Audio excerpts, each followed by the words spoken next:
Adanya pembatasan jumlah distribusi pupuk bersubsidi ke daerah membuat sejumlah petani di Tabanan mengeluh.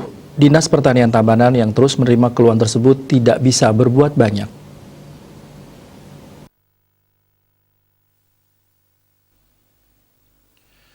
Menurut Kepala Bidang Sarana dan Prasarana Dinas Pertanian Tabanan, I Gusti Putu Wiatnyana, pembatasan distribusi ini memang kebijakan dari pemerintah pusat. Penghitungan kebutuhan pupuk bersubsidi yang disalurkan ke daerah disesuaikan dengan rekomendasi pemupukan padi sawah per hektar yang telah terkunci dalam sistem yang dibuat pemerintah pusat. Akibatnya di beberapa tempat dijumpai pemenuhan kebutuhan pupuk kurang karena sistem dari pusat ini sudah mengunci data perhitungan kebutuhan sesuai dengan rekomendasi yang ada. Berapa yang didapat itu yang dijalankan, tidak bisa ditambah. Terkait hal ini diakui Wiatnyana pihaknya tidak bisa berbuat banyak. Pihaknya sempat memiliki keinginan untuk dilakukan kajian di daerah, tetapi anggaran untuk membuat kajian itu memang tidak ada.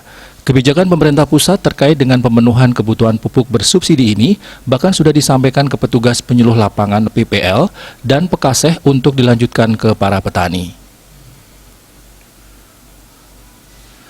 Ia pun mengatakan solusinya hanya satu, yaitu memenuhi kekurangan dengan memanfaatkan non-subsidi. Wiatnyana menambahkan untuk distribusi. Ia pun mengatakan solusinya hanya satu, yaitu memenuhi kekurangan dengan memanfaatkan non-subsidi. Wiatnyana menambahkan untuk distribusi pupuk bersubsidi tahun ini akan dijadikan bahan evaluasi yang akan dikomunikasikan ke Kementerian Pertanian melalui Dinas Pertanian Provinsi Bali. Puspawati, Bali Pos melaporkan.